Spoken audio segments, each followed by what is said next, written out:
네, 안녕하세요. 정고수의 땅 따먹기 정진관입니다. 오늘은 언더워트라는 영화를 뒷배경에 한번 깔아봤어요. 이 영화에서 이렇게 이야기합니다. 생존을 위한 카운트다운이 시작된다라고 이야기하는데 이 내용을 부동산에 한번 살짝 덮어보면 이렇죠. 부동산 생존 카운트다운이 이제 시작됐는지도 모르겠습니다. 그 이유는 점점점 하얀 곡선을 그리고 있는 게 모든 데이터에서 확인이 되더라. 그래도 안전한 지역으로 뽑자면 최근 국토교통부에서 발표한 32개소가 되지 않을까 이렇게 정보수 계속 이야기하고 있고요. 그 중에 하나죠. 의정부 역사에 대해서 알아보도록 하겠습니다. 자, 부동산은 무조건 교통 플러스 인구죠. 교통이 좋은 곳엔 사람이 몰리게 되어져 있고 이미 사람이 많은 곳이라고 하면 정부에서 반드시 엄청난 예산을 투하해서 좋은 교통편을 넣어주게 되어져 있다. 그때 남들보다 나의 소중한 자산, 그 작은 씨앗이 그 일대에 먼저 묻혀져 있다면 그 씨앗은 시간이 지나면서 나에게 자산 증식이라는 맛을 반드시 가져다 줄 수밖에 없더라. 이 부분에 대해서 말씀드리고 있습니다. 자, 오늘은 이렇게 진행토록 하겠습니다. 끝까지 살아남을 부동산, 오늘의 주인공 의정부역에 대해서 알아보도록 하겠습니다. 위치는 경기도 의정부시 의정부동 161-11번지 1원에 들어간다고 하고요. 연계한 교통으로서 오늘날 1호선과 의정부 경전철 버스 13개 노선이 다닌다고 한다면 앞으로 GTX 노선이 들어갈 예정이고 이와 더불어 교외선까지도 알아보도록 하겠습니다. 사업 내용으로서는 경기 북부의 대중교통, 승용차 환승을 위한 환승센터를 구축하고 시민 휴게 공간까지 마련한다고 이야기하고요. 사업 기간으로서는 21년부터 27년, 사업비는 448억 원이 되겠습니다. 다음으로 부동산 흐름 놓치지 않고 꾸준히 잘 따라오고 계시죠? 빠르게 한번 살펴보는 시간 갖도록 하겠습니다. 출발하겠습니다. 자, 의정부역을 왜 중요하다고 이야기하고 도대체 누가 중요하다고 말하고 있을까요? 대한민국 부동산 판을 짜는 기관이죠. 바로 국토교통부에서 중요하다고 이야기하는데 최근 21년 10월 달에 이러한 내용이 나왔죠. 향후 20년 대도시 광역교통 청사진 마련 이곳에서도 많은 담당자들 광역교통 정책과 광역교통 버스과 교통요금과 시설 운영과 간선급행버스 체계과 광역 환승시설과 등이 모여서 어느 지역이 거점이 되면 좋겠나라고 회의를 했는데 이곳에서도 물론 이 부분이 확인할 수 있고요. 그 정확한 지번이 나온 것은 바로 이 자료가 되겠죠. 제3차 환승센터 및 복합 환승센터 구축계획 기본계획이 되겠습니다. 자, 의정부 큰 그림 요약해서 보고자 하시는 분은 정보수가 예전에 2편 제작을 해놨습니다. 의정부 보글보글 부동산이 끓고 있습니다. 한 편 있고요. 다음 의정부 미래 부동산 먹거리에 대한 설명 이 2편을 보시면은 의정부 내의 전체적인 그림을 보시는데 도움이 되시지 않을까 이렇게 말씀드리겠고요. 자, 바로 이어서 오늘의 주인공 GTX 환승센터가 들어갈 곳 그곳을 중심으로 한번 어떻게 흘러가는지 알아보도록 하겠습니다. 먼저 도보 15분 거리 역세권존 1km를 노란 색깔로 동그라미 그려봤고요. 이 일대의 토지 이용 계획을 한번 확인을 해보니까 약 5분의 2 정도는 빨간 색깔 상업지로 구성이 되어져 있습니다. 즉 좌측 같은 경우에 가까운 지역은 상업지, 그 뒤쪽은 주거지로 형성이 되어져 있구나. 우측은 대부분이 상업지로 구성이 되어져 있구나. 그리고 조금 멀리 떨어진 부분은 주거지로 구성이 되어져 있구나 라고 하는 부분 한번 체크해 보시면 좋을 것 같고요. 가장 먼저 1호선 이렇게 보시는 바와 같이 흐르고 있습니다. 1호선 엄청나게 옛날에 만들어졌죠. 경원선 1911년도에 무려 만들어졌고 교외선 같은 경우에는 오늘날은 스탑은 했지만 1963년 8월 20일 날 개통을 했다라고 이야기합니다. 1호선 의정부 같은 경우에는 1986년도부터 다녔다. 이러한 부분 확인해 볼 수 있고요.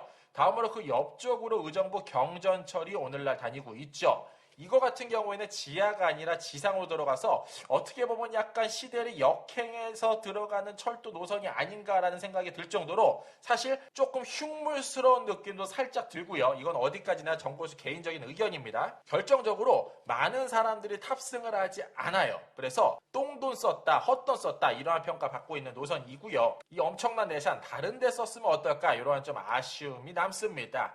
어쨌든 편리한 교통편임에는 틀림이 없고 개업일 같은 경우에는 2012년 7월 1일 달에 했구나. 기점은 발공역에서 종점은 탑승역이구나 라는 부분 체크해 볼 수 있었습니다. 다음으로 교외선인데 교외선 같은 경우에는 오늘날은 스탑이 되어져 있어요. 엄청나게 옛날에 만들어진 노선이었지만 앞으로 개통을 할 것 같은 흐름 볼 수 있었습니다.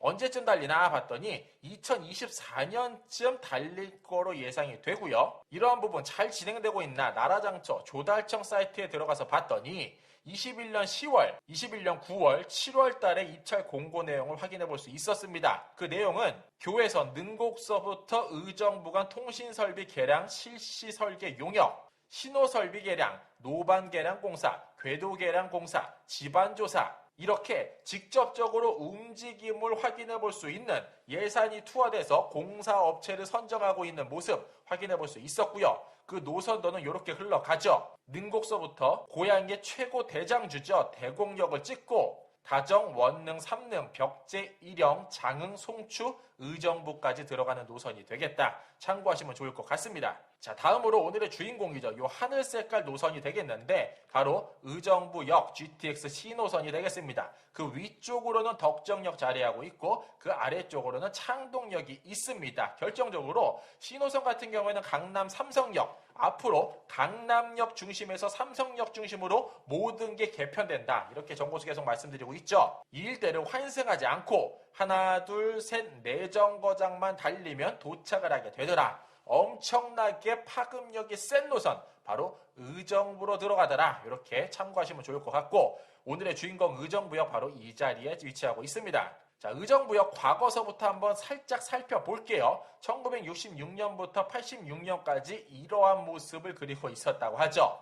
피서 여행은 시원하고 쾌적한 철도로 하자라는 이러한 문구 확인해 볼 수 있네요. 자, 그 다음으로 정보수도 이때 이 역사를 굉장히 많이 이용을 했습니다. 왜냐하면 소위 때 덕정역 07년도에 임관을 마치고서 그 일대에 배정을 받았기 때문에 덕정역 주변에는 영화관이 없어서 영화를 보고자 한다면은 의정부역까지 나왔던 기억이 납니다. 그 당시의 모습 딱 요랬죠. 자, 이 일대 예전을 한번 생각을 해보면은 밤이 되면은 사실 다니기 좀 무서운 거리의 느낌이 났었어요. 술에 취하신 분들 굉장히 많았고 돈을 구걸하시는 분들도 굉장히 많았다. 여기저기서 큰 소리도 굉장히 많이 났었고 다투는 것도 굉장히 많았던 곳으로 제가 기억을 하는데 오늘날은 이러한 모습을 그리고 있죠. 의정부의 가히 랜드마크라고 해도 과언이 아니죠. 신세계가 이 일대를 먹어가면서 엄청나게 천지개벽한 모습 현장 가면 보실 수 있습니다. 자, 신세계는 언제부터 이 일대를 먹으려고 노력을 했나라고 살펴봤더니 무려 2002년부터 꿈틀꿈틀했구나라는 부분도 한번 알아볼 수 있었네요. 역시 기업은 한 10년 정도는 내다보고 움직이는 것 같습니다. 자, 이 일대 탑승객 인원수를 보니까 현저히 줄고 있는 모습을 볼 수 있었어요. 2020년 같은 경우에는 하루에 31,600명 정도밖에 타지 않는구나라는 부분도 체크해 볼 수 있네요. 그 이유로서는 좋은 교통편이 조금씩 하나둘 늘어나면서 다른 대체 교통편으로 이동하고 있구나 이러한 부분도 체크해 볼 수 있었습니다. 앞으로 환승센터가 들어갈 그곳 오늘날 모습은 이렇게 그려지고 있네요. 바로 이 자리에 들어갈 예정인데 현재는 코로나 예방접종센터가 운영 중인 이곳, 바로 이곳이 앞으로 환승센터가 될 예정이다. 요약해보면 의정부 일원에 사는 많은 사람들은 이 일대에 한 방에 많이 몰리게 될 것이고 가장 많은 사람을 한 번에 이동시키는 교통편, 이 일대에 집약될 것이다. 이렇게 아시면 좋을 것 같습니다. 자, 그렇다면 이렇게 따끈따끈한 지역, 인근 부동산 가격 형성 어떻게 되어져 있는지 한번 살펴보기 전에 다시 한번 체크 포인트죠. 대부분 상업지로 구성이 되어져 있구나, 주거지는 그 밖에 쪽에 자리하고 있구나 라는 부분 한번 머릿속에 다시 한번 상기하며 지도로 보면 이렇습니다. 이쪽이 의정부 역사 가장 가까운 지역입니다. 그 앞쪽 일원은 대부분 20평대 주거지로 구성이 되어져 있고요. 가격대는 2억 원에서 4억 원대로 구성을 하고 있다라고 한다면 조금 더 먼 지역이긴 하지만 신축 아파트 경우에는 30평대로 지어지고 있고 약 7억 원에서 8억 원대로 형성이 되고 있구나라는 부분 체크해 볼 수 있었고, 동쪽으로 넘어가면 요 천 안쪽은 마찬가지로 20평대 주거지로 구성이 되어져 있습니다. 약 3억 원에서 4억 원대, 많게는 5억 원대까지 구성이 되고 있다라고 본다면 이 강을 넘어서 조금 큰 평수 30평대 아파트 같은 경우에는 5억 원대로 구성이 되고 있구나라는 부분 체크해 볼 수 있습니다. 즉 역사를 가운데 두고 좌측, 우측 어느 정도 균형을 맞춰서 주거지 가격이 구성이 되고 있구나라는 부분 체크해 볼 수 있었고요. 자, 인구의 움직임 같은 경우에는 많은 부분 빨아당기고 있는 모습 확인해 볼 수 있었습니다. 은평, 강북, 성북, 동대문, 성동구, 중량, 구리, 남양주, 광진, 강동, 송파 등에서 빨아당기고 있고 의정부를 기점으로 더욱더 북쪽으로 사람들이 이동하고 있는 모습 볼 수 있습니다. 파주, 양주, 포천으로 빠져나가고 있다. 즉 들어오는 사람이 더 많기 때문에 의정부 인구수는 늘어나고 있다. 전입세대도 마찬가지로 3,724세대가 늘어났다. 체크해 볼 수 있었고요. 11년부터 꾸준하게 우상향을 그리고 있고 21년 10월 달을 기준으로 보면 46만 3,665명이 오늘날 의정부시에 자리하고 있구나라는 부분 확인해 볼 수 있었습니다. 자, 그러면 GTX 신호선 의정부 시청에서는 어떻게 계획을 품고 있나 살펴봤더니 사업 개요와 추진 현황, 이비달투록 말씀드렸으니까 패스하고 향후 추진 계획 같은 경우에는 2026년 12월 달에 준공 및 개통을 목표로 하고 있으나 이게 점점점 늦어지는 흐름 살펴볼 수 있네요. 21년 6월 달에 현대건설 컨소시엄 GTX 신호선 건설할 우선 협상 대상자로 선정이 됐다라는 기사 내용인데 이때만 하더라도 내년 착공에 이르면 2026년 말 개통이 목표다. 시속 80km로 달리고 약 4조 원대 사업이다. 이렇게 발표를 했지만 오늘날 12월에 국토교통부에서는 이렇게 이야기합니다. 21년 12월 18일자 국토교통부 보도자료고 GTX 신호선 관련돼서 이렇게 얘기합니다. 2027년 개통을 예정하고 있다. 자, 조금씩 뒤로 밀리고 있는 모습 볼 수 있고요. GTX A 노선 같은 경우에는 최초 23년도 목표점으로 잡았는데 오늘날 같은 경우는 26년도, 5년도 이때까지 밀리고 있는 모습 볼 수 있죠. 이게 더 밀릴 수도 있다. 이렇게 참고하시면 좋을 것 같고 절대 철도 같은 경우에는 사실 목표 계획 연도에 개통하는 경우가 그닥 많지는 않다. 이렇게 상식으로 아시면 좋을 것 같습니다. 그러나 한번 사볼 뜨면 멈출 수는 없죠. 21년 12월 3일자 보도자료 내용이 되겠습니다. 22년도 국토교통부 예산 및 기금안 운영 계획인데 약 60.8조 원으로 엄청나게 많은 예산이 배정이 됐고요. 이렇게 엄청난 예산은 과거에 있었던 적이 없었던 예산이다. 참고하시면 좋을 것 같습니다. 여기에서 GTX A, B 신호선, 신봉단선 등 광역 거점 철도의 차질이 없도록 하기 위해서 올해 21년도에 5,462억 원에서 내년에는 1조 9,278억 원을 편성을 했다. 따라서 A, B 신호선 계획대로 한번 추진해보도록 하겠다. 이러한 흐름 읽어볼 수 있었습니다. 자, 그러면 신호선 같은 경우에는 위에는 덕정, 아래는 창동이 자리를 하고 있는데 어느 지역까지 커버를 할 것인지 한번 살펴보겠습니다. 자, 의정부역을 가운데 두고 그 위쪽에 덕정역 자리하고 있고요. 역사를 중심으로 제가 한번 동그라미 그려봤어요. 그리고 그 아래쪽에 의정부, 그 아래쪽에 창동역이 되겠는데 의정부역에서 창동역이 동그라미가 조금 작아진 이유는 역사의 간격이 조금 짧다. 즉, 이 일대에 더욱더 많은 사람이 몰리고 있구나, 이미 살고 있구나, 이렇게 아시면 좋을 것 같고요. 그 의정부 역사를 중심에 두고 동서남북으로 제가 범위 끄트머리에 있는 시설물을 한번 찍어봤어요. 그랬더니 의정부역을 중심으로 두고 동쪽 끄트머리에는 의정부 밀락 푸르지오 아파트가 자리하고 있고 서쪽 끄트머리에는 송추효 요양병원이 자리하고 있으며 남쪽 끄트머리에는 신한대학교 의정부 캠퍼스, 북쪽 끄트머리에는 원흥 주유소 양주 지점이 자리하고 있다. 이 일대에 들어가 있는 사람, 이 안쪽에 위치하고 있는 그 누군가는 서울 강남이나 기타 다른 지역으로 가장 빠르게 움직이고자 한다. 이러면은 무조건 의정부 환승센터로 올 수밖에 없구나. 이렇게 아시면 될 것 같습니다. 자, 그러면 이 일대의 가장 비싼 부동산 혹은 랜드마크 혹은 가장 좋은 시설 어디에 집약될 수밖에 없다? 바로 이 환승센터를 중심으로 집약될 수밖에 없더라. 자, 의정부 관련 최근 뉴스 한번 스피드하게 살펴보겠습니다. 인천 의정부 부천 지하철 개통 수혜단지 눈길이란 기사 제목이 되겠고 단연 GTX 기사 안 나올 수 없겠죠. 자, 내용은 이렇습니다. KB국민은행에 따르면 올 들어 11월까지 경기도 아파트 매매 가격 상위 10곳 중 7곳이 무려 GTX AB 신호선 호재를 맛본 곳이 되겠다. 자, 가장 많이 오른 곳이 동두천이라고 이야기합니다. 말도 안 되죠? 38.6%나 올랐고 의왕이 33.6%, 의정부가 31%대까지 올랐다고 이야기하지만 현재는 소폭 상승하고 있는 모습을 찾아볼 수 있네요. 21년 12월 7일자 기사입니다. 38% 뛴 동두천 집값 수도권서 첫 하락 외곽 조정 신호라는 기사가 되겠는데 내용은 이렇죠. 경기도 동두천 아파트 매매 가격이 수도권에서 처음으로 하락점을 맞이했다. 동두천 같은 경우에는 GTX 호재 등으로 집값이 빠르게 오른 곳 중에 하나인데 대구와 세종에 이어서 수도권에서도 하락 전환하는 지역이 나오면서 집값이 급등한 외곽 지역부터 조정을 받기 시작을 했다.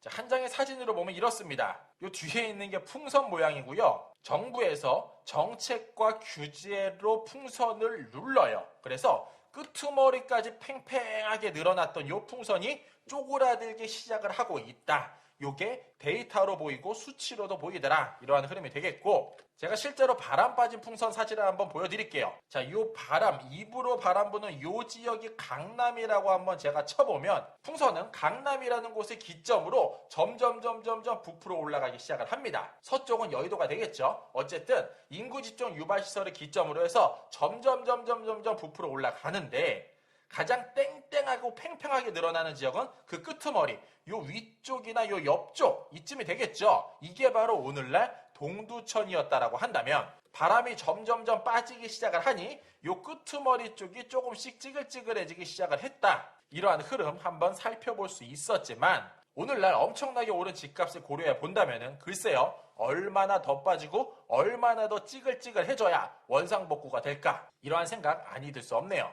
자, 그럼 이어서 빠르게 금주부동산 흐름 체크 한번 해보도록 하겠습니다. 첫 번째 기사죠. 양도세 완화 첫날 매물 늘긴 했는데 매수 수요는 거의 없다라는 기사 제목이 되겠습니다. 핵심 내용은 이거죠. 비과세 기준을 9억에서 12억으로 상향 조정했다는 뜻인데 예를 들어 25억짜리 아파트를 35억으로 팔았다. 약 10억 정도가 올랐으면 예전에는 2억 5천 정도를 냈다. 오늘날은 2억 2천만 내면 된다. 이어서 8억짜리 아파트가 15억이 됐다라고 한다면 기존에는 9,500만 원 냈어야 되는데 앞으로 3,600만 원만 내면 되고 6억 5천짜리 아파트가 12억이 됐다라고 한다면 기존에는 3,500만 원 냈어야 하지만 오늘날은 하나도 내지 않아도 된다라는 내용이 되죠. 허나 많은 분들이 이렇게 점치고 있네요. 일부 매물이 늘어나도 집값에 미치는 영향은 별로 없을 것이라고 판단이 된다. 이유는 양도세 완화 수혜 대상이 1주택자로서 제한적이라 집값에 영향을 줄 정도로 많은 매물이 쏟아져 나오기는 어렵다. 더군다나 공급이 당장 엄청나게 늘어날 계획도 없기 때문에 실질적으로 이동하거나 움직이는 모습은 찾아보기 힘들 것 같다라고 이야기하고 있고요. 자, 이렇게 점점점 규제가 강해지고 이게 꾸준하게 유지가 되다 보니 당해낼 재간이 없죠. 21년 12월 9일자 기사입니다. 불 꺼진 새 아파트 증가, 점점 쌓이는 지방 미분양, 빨간불이 난 기사는 제목이 되겠는데 대출 규제, 금리 인상, 주택 매수 심리 위축, 대구, 세종 등 지방 외곽 미분양 물량이 증가하고 있다라는 내용이 되겠습니다. 기사 한번 살펴볼게요. 정부의 대출 규제와 금리 인상 등 금융 규제로 부동산 시장이 위축된 가운데 지방을 중심으로 청약 미달 사례가 나오고 있다. 얼마 전만 해도 지방 빌라까지 싸그리 몽땅 사들이고 있는 흐름을 봤으나 오늘날은 역전됐다. 이렇게 흐름 읽어볼 수 있고요. 올해 초까지만 해도 완판 행진을 이어가던 대구도 청약 미달 사례가 나오고 심지어 세종에서도 5년 6개월 만에 처음으로 미분양 주택이 나왔다. 따라서 오늘날 대한민국 부동산판은 옥석 가리기 판이 되고 있더라. 이러한 흐름 읽어볼 수 있었습니다. 다음 기사입니다. 집 팔겠다는 사람은 늘더니 이제 전셋집도 남아돈다라는 기사가 되겠는데 정보수 기사 제목만 보면은 전셋집을 찾는 사람들 해피한 그림이 그려질 수도 있나? 라고 상상할지도 모르겠으나 현실은 그렇지 않습니다. 왜냐하면 이미 전세가가 2배 가까이 뛰었어요. 그런데 나라에서는 돈을 빌려주지 않아요. 혹은 이미 자산이 조금 있어야 괜찮은 집으로 이동을 할 수 있다는 거죠. 즉 오늘날 대한민국 부동산 개판이다. 문정권 5년 동안에 엄청나게 혼란스럽게 만들어놨다. 머리 아프다. 이렇게 흐름 읽어볼 수 있고요. 데이터로만 보면은 해피한 그림처럼 그려지나 현실은 그렇지 않다. 일단 기사 한번 살펴볼게요. 서울 아파트 전세 매물이 쌓이면서 수요보다 공급이 더 많아졌다. 임대차 3법 도입 이전인 19년 10월 이후 약 2년 2개월 만의 흐름이더라. 매매 시장에서도 팔겠다는 사람이 사겠다는 사람보다 많으며 이게 4주 연속된 흐름이더라. 허나 정보수 다시 한번 언급합니다. 실제로 살고자 한다면 이미 너무 많이 올랐기 때문에 쉽지는 않다. 더군다나 나라에서는 돈이 없다고 빌려주지 않는다. 심지어 1가구 1주택자가 자기 집을 담보로 돈을 좀 빌리려고 은행에 가도 빌려주지 않는다. 생활 안정자금에 쓰려고 빌리려고 해도 빌려주지 않는다. 자, 다음 기사입니다. 21년 12월 10일자고요. 이달 입주 물량 29,343채. 올해 월 평균보다 무려 15%나 증가했다라는 내용이 되겠습니다. 작년보다 올해 수도권 같은 경우에는 1950채, 지방 같은 경우에는 1868채가 늘어났고, 특히 부산 같은 경우에는 1년 전보다 무려 5배가 넘는 공급이 이루어지고 있다. 17년 8월 이후 가장 많은 물량이 공급되고 있다. 이러한 흐름 읽어볼 수 있었는데, 정고수 말씀드립니다. 이거는 애교죠. 본격적으로 3기 신도시 삽두고 시작을 하면은 엄청난 물량이 공급이 됨에 틀림이 없어요. 더군다나 주요 대선 후보들은 이것도 부족하다, 더 짓겠다라고 한 목소리를 내고 있죠. 자, 박근혜 정부 때 대통령이 이렇게 이야기했어요. 빚내서 집 사라, 얼마든지 돈 빌려줄게. 이날 반드시 올 수밖에 없다. 정고수 이렇게 점쳐 보겠습니다. 자, 다음 뉴스입니다. 내년 집값 하락 때 세금 부담 커진다. 공시가격 현실화 부작용이라는 기사 제목이 되겠는데, 핵심 내용은 이거죠. 전년 상승분을 반영한 공시가 근거로 재산세 등을 매기고 집값 하락 때 집주인 고심 커질 거다. 이 재산세라는 기준점은 이미 잡아놓고 실질적으로 집값이 떨어지면 그거를 실시간으로 반영을 할까요? 정부에서 그렇게 부지런하지는 않을 것 같다는 느낌 받고요. 어쨌든 이미 많이 오른 집값 떨어진다 하더라도 재산세는 조금 더 오르거나 유지가 될 확률이 매우 크죠. 어느새 집 가진 사람이 죄인이 되고 있는 모습, 안타깝지 않을 수 없네요. 자, 기사 내용 간단하게 요약하면 이렇습니다. 국토교통부는 내년 1월부터 표준지 공시가를 필두로 다양한 공시가격을 발표한다고 하고요. 공시가격은 정부가 세금과 건강보험료 등 300여 가지 행정에 활용하기 위해 책정하는 토지와 주택 가격이다. 공시가격을 변동성을 고려해 볼 때 시세보다 낮게 책정하는데, 최근에 이를 해소하기 위해서 중장기 계획으로서 현실화율 90% 로드맵을 적용토록 하고 매년 시세 반영 비율을 높이고 있다. 문제는 이게 떨어질 때도 즉각적으로 반영을 해줄 것인가? 의문점이 아니될 수 없네요. 이렇게 아파트가 흔들흔들하고 있으니 빌라도 당연히 따라가겠죠. 나비 효과라고도 볼 수 있는데, 아파트에 이어 빌라까지도 불장, 빌라도 열기 꺾였다라는 내용이 되겠습니다. 시장 분위기가 전반적으로 가라앉다 보니 확실히 빌라 매수 문의도 줄었다. 단기간 가격 급등에 따른 피로감과 대출 규제, 금리 인상 등 여파로 매수세가 다소 가라앉고 있는 모습을 보이고 있고, 수요가 급격히 쪼그라들고 있다. 일반적으로 아파트값이 급등한 이후 후폭풍으로 빌라 매입이 이어지는데, 무주택자의 불안 심리가 수요 증가와 가격 상승으로 작용한 것이고, 아파트 선, 빌라 후 이러한 경향이 있기 때문에 실거주가 아닌 이상 투자로서는 그닥 매력이 없을 것이다. 이러한 흐름도 한번 읽어봤네요. 허나 앞으로 빌라가 아파트로 바뀔 만한 그러한 조건을 가진 곳들, 그러한 몇몇 것들은 앞으로도 계속 꾸준하게 빌라 가격이 오를 것 같고요. 그 중심에는 무엇이 있다? 바로 철도, 역세권 개발이 들어가더라. 자, 마무리하겠습니다. 자, 오늘날 대한민국 부동산 끝까지 생존할 곳 중 하나죠. 의정부 역사에 대해서 알아봤습니다. 최근 국토교통부 보도자료 하나 보면 이렇습니다. 21년 12월 13일자인데 광역철도 지정기준 개선 방안 마련 15일 설명회 개찰, 이러한 제목이 되는데, 핵심은 이거예요. 정시성과 대량 수송 능력이 뛰어난 거는 철도고, 교통 문제에 가장 획기적으로 효과를 줄 수 있는 것도 철도다. 기존 철도 시스템이 매우 비효율적이기 때문에 거점을 빠르게 연결할 그곳을 만들고 있다. 그 중심에 가장 핫한 곳 세 군데를 뽑자면 현재는 서울역, 삼성역, 청량역이 될 것 같고, 앞으로 2개가 더 추가될 것 같습니다. 바로 인천시청역과 세종시청역이 될 것 같고요. 아까 말씀드렸듯이 이 삼성역사로 얼마나 빨리 올 수 있는지가 부동산의 흐름, 그 중심에 놓여져 있다. 이렇게 말씀드렸죠. 자, 따라서 어찌되든지 앞으로 대한민국 부동산에서 큰 혁명을 가져올 노선은 GTX임에 틀림이 없고요. 이거를 한번 시간을 거꾸로 올라가 보면은, 예를 들어 2020년도 중반 오늘날 공사 중인 GTX A 노선 그 앞을 선점한 사람이 누군지를 생각해 보면 돼요. 바로 현대와 신세계가 있는데, 킨텍스역을 예를 들면은 그 바로 앞에 현대모터 스튜디오 엄청나게 넓은 부지를 싼 값에 샀었고요. 불과 10년 전 얘기밖에 안 됩니다. 그 바로 옆쪽에 신세계 타운이 있죠. 이마트 있고 트레이더스 있는 그곳. 따라서 우리 일반인들도 앞으로 10년 내지 15년 정도는 내다보고 서울 경기권 그 어딘가를 선점하는 게 좋지 않을까, 이렇게 정보수 계속 말씀드리고 있고, 그 거점 32개소 이미 국토교통부에서 발표했다. 그거를 매 회차 만들고 있습니다. 따라서 앞으로 수요 공급 흐름 잘 관찰하시기 권면드리고요. 최고의 적기 타이밍 노려보시기를 추천드립니다. 이상으로 정고수였습니다. 안녕.